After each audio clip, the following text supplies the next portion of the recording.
Buenos nachos, amigos, and welcome to another fantastic episode of Record Breakers. I am Petey Rave, your man with no plan. Here with me on this particular musical journey and expedition is my crew, my team. We've got Brett. Bonjour. We've got Drew. Howdy, y'all. And we've got Patrick. Hello.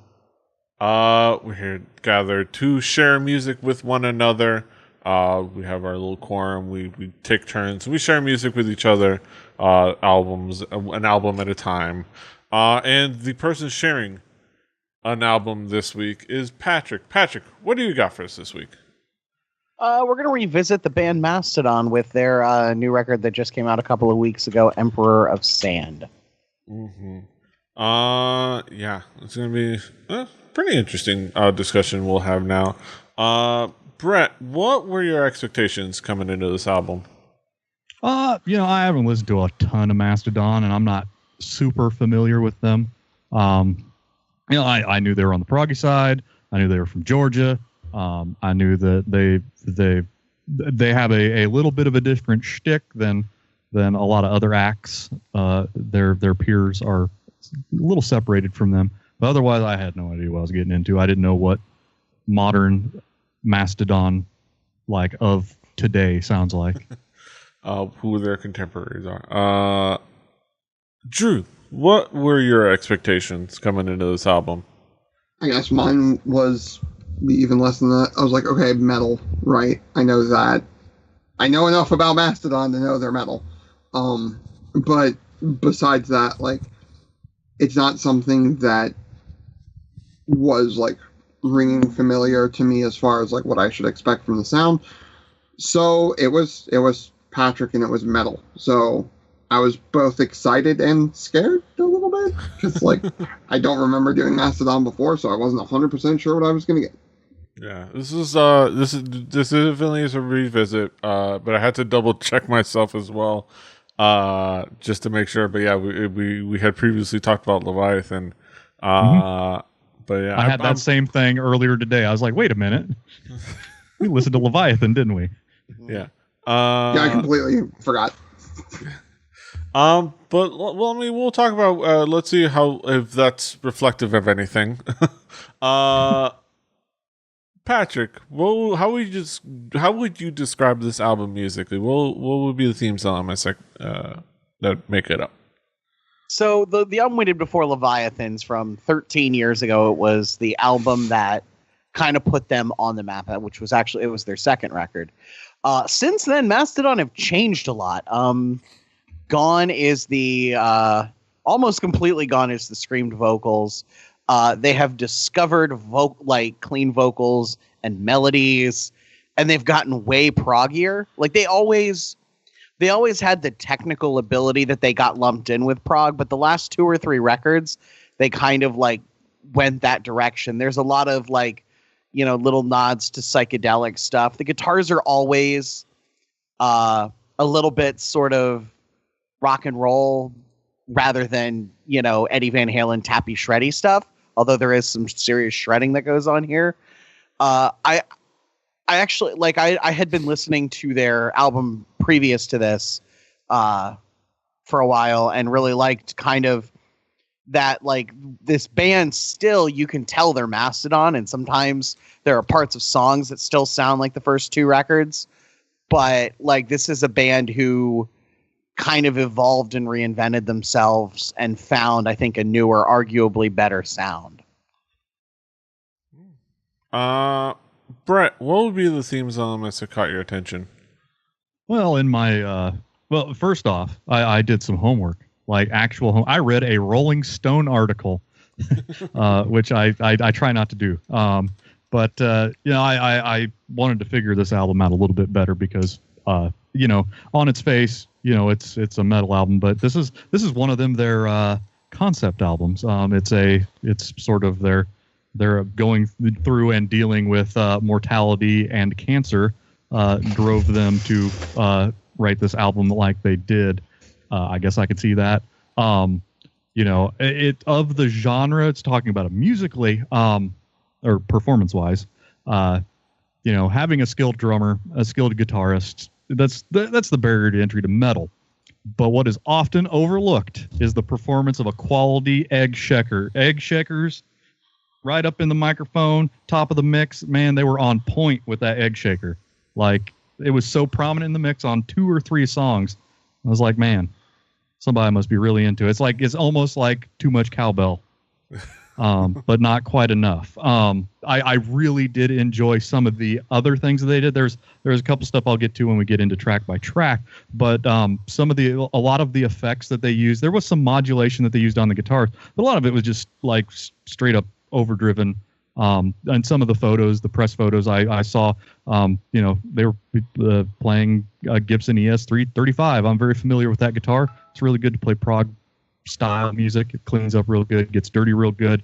It's a Swiss Army knife of guitars, and they used it to good effect here. They also did that nifty thing where you put the wah pedal sort of at the tone you want your overdrive to be, and you just leave it. You keep your foot off and just let it be your tone knob. They did some of that to good effect, and they didn't make it sound like it was a Metallica solo, you know, because that was, yeah. But you know, I was pretty impressed with the musicianship, the little things that they did, the fact that you could actually hear hand percussion when you've got a drummer who's hitting all the drums all the time. Like that entire kit gets used. He has to change all the heads.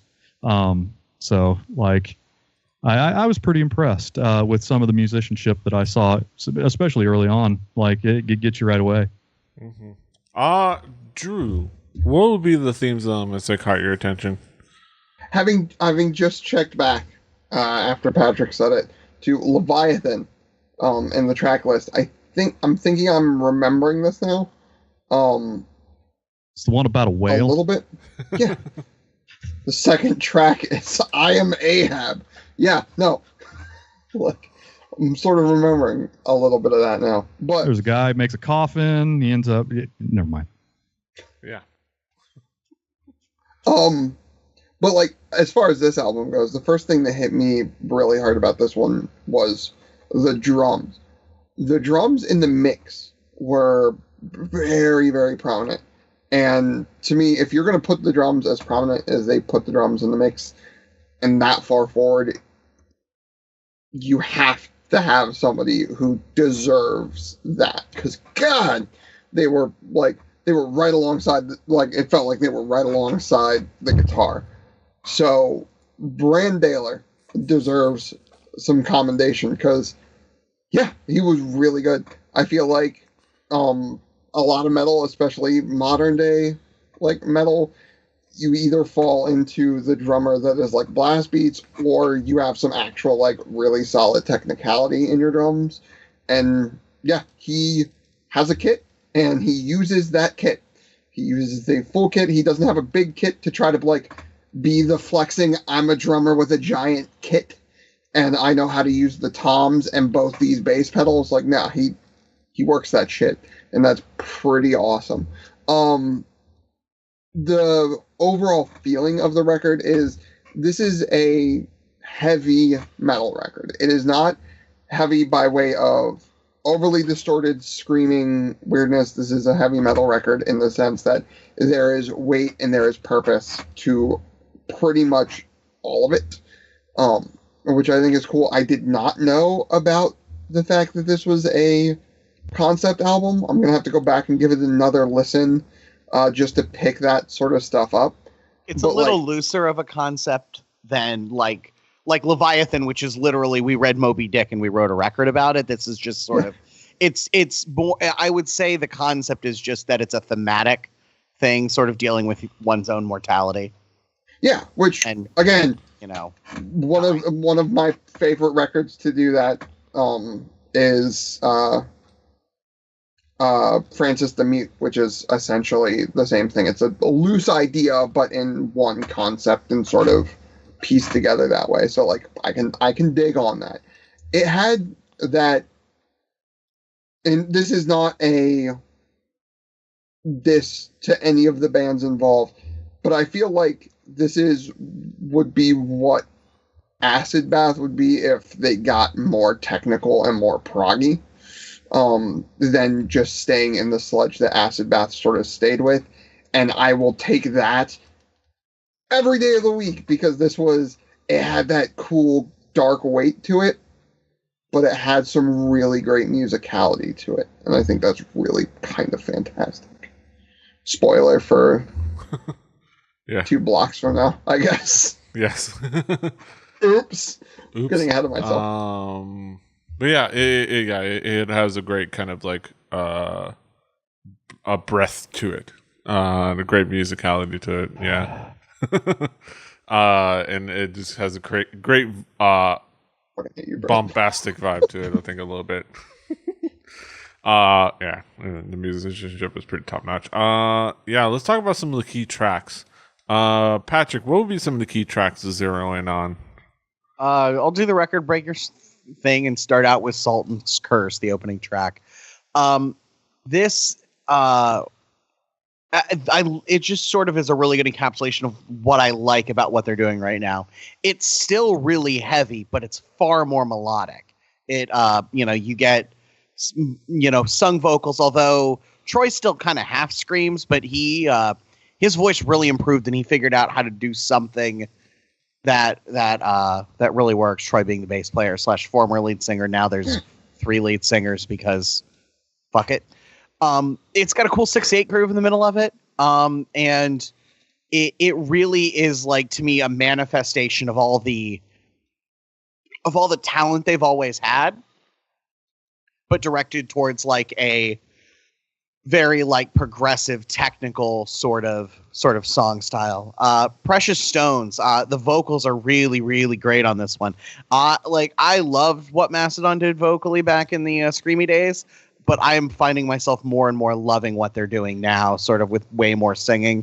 It's got great guitar melodies because those are, a thing that good songs need. And it very much encapsulates the sound. It's definitely metal, but it's like groovy too, and like really, really, really well executed. And then the closing track, because I'm a weirdo, Jaguar God. It's kind of like a ballad that gets like heavy in the middle. But I like they kind of have done this on a couple of records where like the last track is kind of allowed to wander and be a little like weird and usually slightly like slower and softer. But it has this the ending solo is just like I assume Brent Hines going, I'm going to play the most old school of metal solos, and I'm just going to play it for like a minute. And it's really, really great. And this is one of those records where like I could talk about 3 or 4 more tracks on it, but I'm going to leave it there with those 3 because I think the whole record's strong. There's a lot of songs to pick from. But yeah, let's talk about specific ones. Brett, what would be some of the key tracks for you? Well, Sultan's Curse. He's got to marry his daughter off, but there's this up and coming guy named Prince Sultan's Curse. It's the first single off the album. And like was mentioned earlier, it does have that cool time signature that is familiar to many if you've heard Metallica's Don't Tread on Me.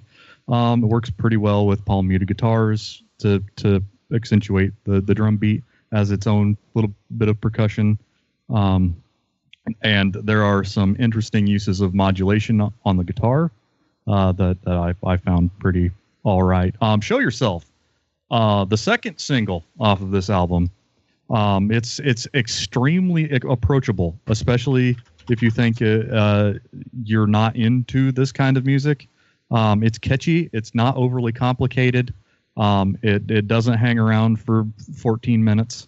There's no weird like space noise middle section. It's a pretty solid track. Although it does sort of sound like, I know I'm in mixed company here, but it sounds like something that a wrestler would walk up to. It's one of those kind of songs. That's more descriptive than a judgment call. But that was when we were doing my album that we had a wrestler walk up track. Sorry. But Hulk Rules? Yeah. Yes. Hulk Rules. Yes. Yeah, that was you, right? Yeah, you. You can blame him. Precious Stone. This is the song where they use the crybaby wah pedal to set their overdriven tone. And it's just proof that if you've got a crybaby wah, you don't have to go voodoo child on it with your foot all the time. It works just fine, not being messed with if you got it set right. And they did. They had it set just right. The tone that they got out of it fit very well in the mix, especially when you've got so much stuff going on in every song, and you've got like a million people singing all at once in songs, having really good guitar tone that's more good tone than just in your face in the mix tone. It's pretty nice. They knew what they were doing. There are other tracks. I could go down the list of all of the tracks again. There are a lot of tracks that you could piece things out. I will just hit on. They do a really good job of harmonizing, especially towards the end of the album. And when you have Crosby, Stills, and Nash, and every now and then Young singing too, they know what they're doing. There was some harmonization that I wasn't expecting out of a metal album, being sang so cleanly and on pitch, because singing's kind of hard, and if you spend your whole life playing rock and roll music and you're playing it on an instrument, the voice is secondary sometimes, and they were able to pull that off.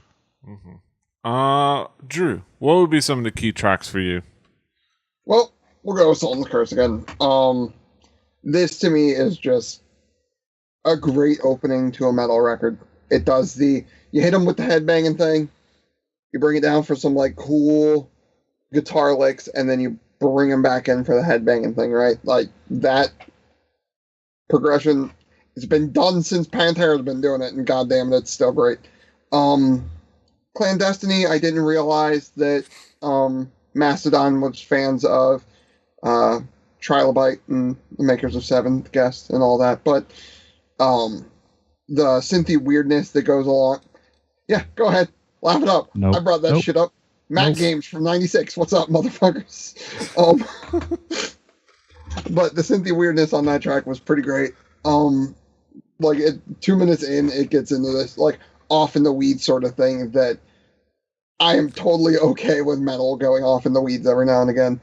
And then there's an 8 minutes track, or damn near 8 minute track, to end this album that I think pretty much is a great like vertical slice of what this band is from top to bottom to me, or at least this album.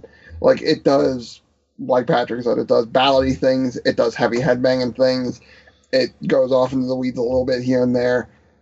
Yeah, it's 8 minutes long, so yeah, they have the room to do that, but it never felt like it was out of place at all.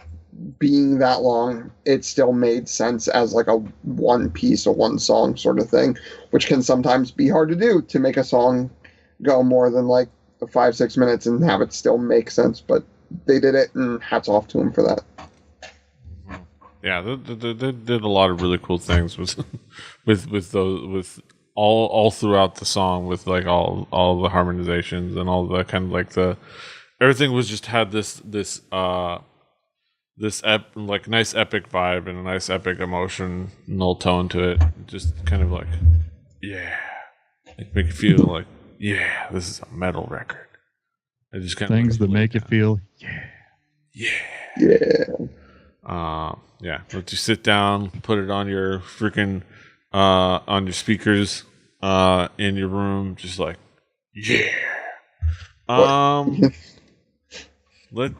Let's bring it back around the horn to get some conclusions on this album. Brett, what would be your conclusions on this album as a whole? Well, I mean, this is a well-crafted album. I enjoyed my time with it. If you're slightly inclined to like rock and roll music in general, this is some of that. And it's not an album that's going to be out of reach for most people to understand. It does some pretty cool things, and I mean, you could do a whole lot worse. And we have. Yeah, I already brought up Hope Cruels. Album's a goddamn classic.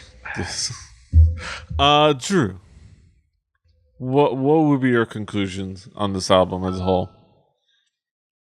There are times where I like an album to be raw as shit. I like it to be just sort of like they went in, they just played the album, they got out of the studio, and they went back on tour sort of feel to it, right? And there are some times where I really appreciate people who can go into the studio, go into a recording environment, and really create something special.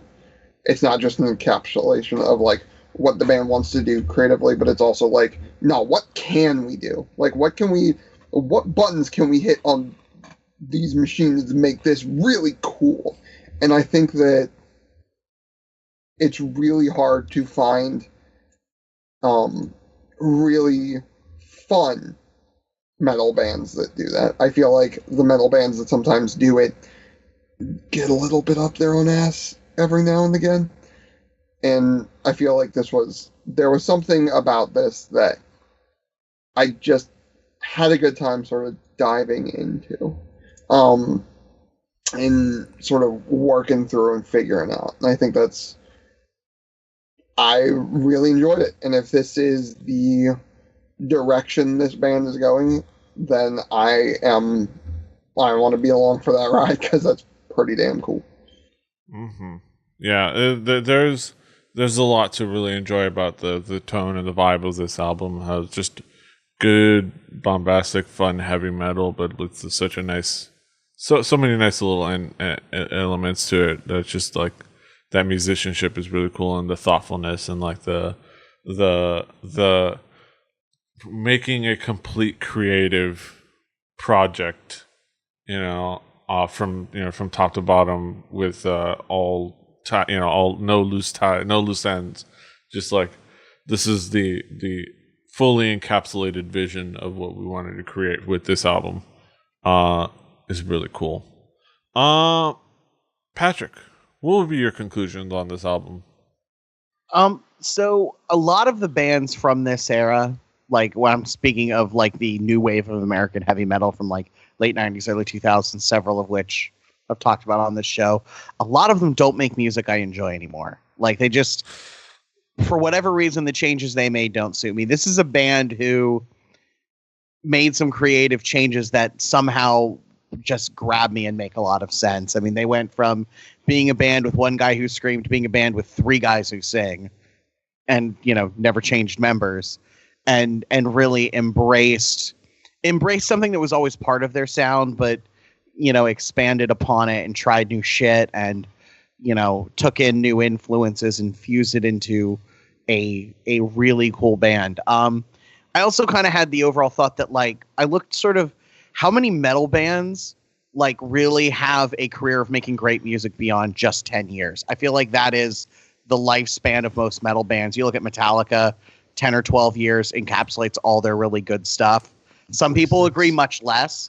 I'm on the opinion once Cliff died, it all went downhill. But if you're being generous and giving them through and Justice for All, that's like 12 years. Anthrax, about 12 years. Megadeth, even less. Like bands like metal is often very much associated with a time. Megadeth like is that, hard to count though, because Megadeth was pretty much spite.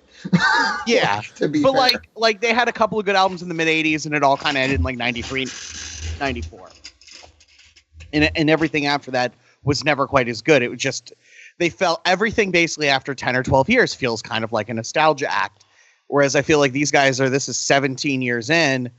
And they're still finding new things. I mean, this album sounds like the last one, but it definitely doesn't sound like the first couple. And I found that to be really interesting to me, just being a music nerd. I mean, there are some bands I can think of that have been, successful at lasting a long time, like Meshuggah or Opeth, but there's not a lot of them. So Pantera, their first album doesn't sound like their well, like Pantera, like they're Diamond to good Daryl. years, yeah. Like their good years are what, like 90 to 2002, and the last album wasn't their best work. I mean, Halford right now is gargling salt water, getting ready to hit the high note still. But yeah, it's a novelty but act. like It's a nostalgia. Yeah, thing. it's a nostalgia act. It's not like it's the bands stop evolving and are always, Metallica has always been a thrash band. That's all they've ever made.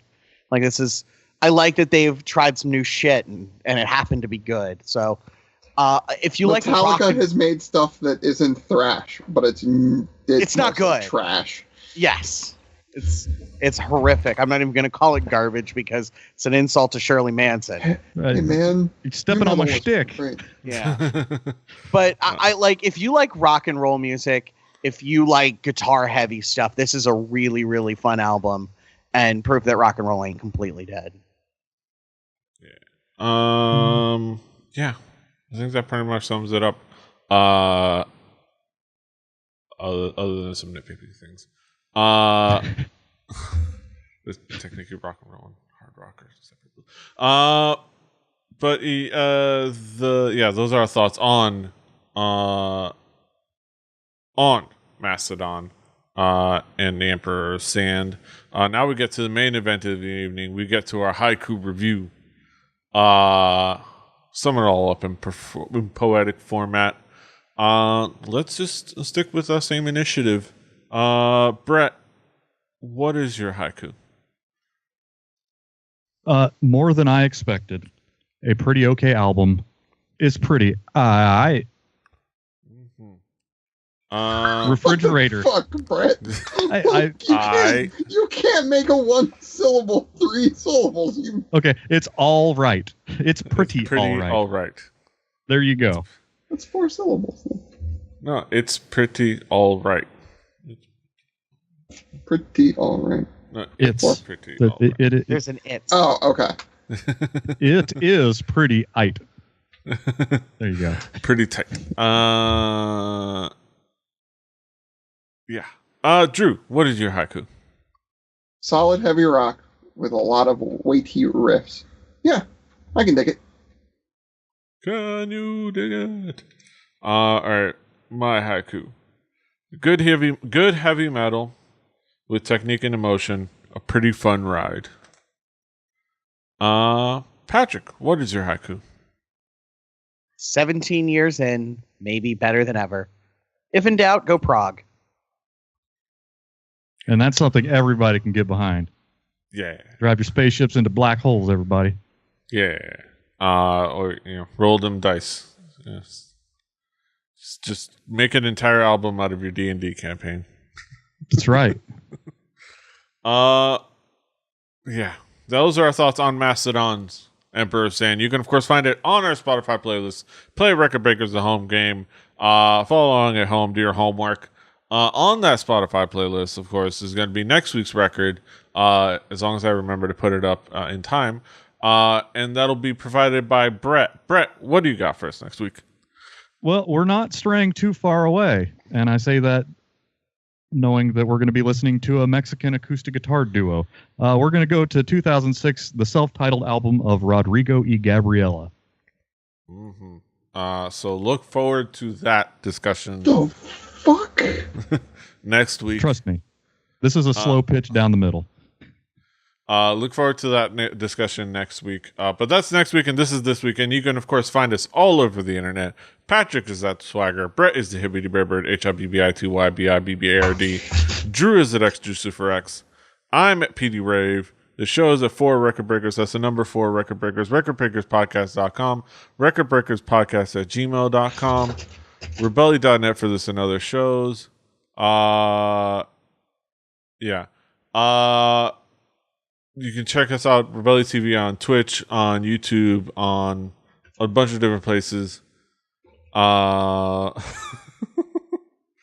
damn it. Is that an NXT? Look. I doubt it. It's Impact. Okay. So I was going to say. Sorry, it's Impact Live. Not to derail that. Big Papa Pump. What the fuck? Motherfucker used to be able to cut a promo. All right. Sorry. I was going to say he went from being blacklisted and having a picture of him on a security checkpoint saying, "Do not let this man enter," at WWE. Who's running the showings? Sorry. Yes. World class. Yes. Nearly award nominated podcast. Right. We're nearly pod safe. Yes. Well, now we are. We're a pod safe. Yes. I fixed it. We would have won an award. We would have won a Pod pod safe award by not being and still not be pod safe. Probably Yes. that. Yes. It was like a pod safe award for a podcast whose theme song was a Bad Religion song. Yeah. We would have stolen an award for. We would have not From- earned From anything. such other deserving shows as Anybody else? Yes. Uh-huh. We're a bunch of garbage. All right. Moving on. You can Where find us all can they things- contact us? I said all the things. Like, share, subscribe, do the things. Until next time, hasta los huevos. Woo. I have to poop.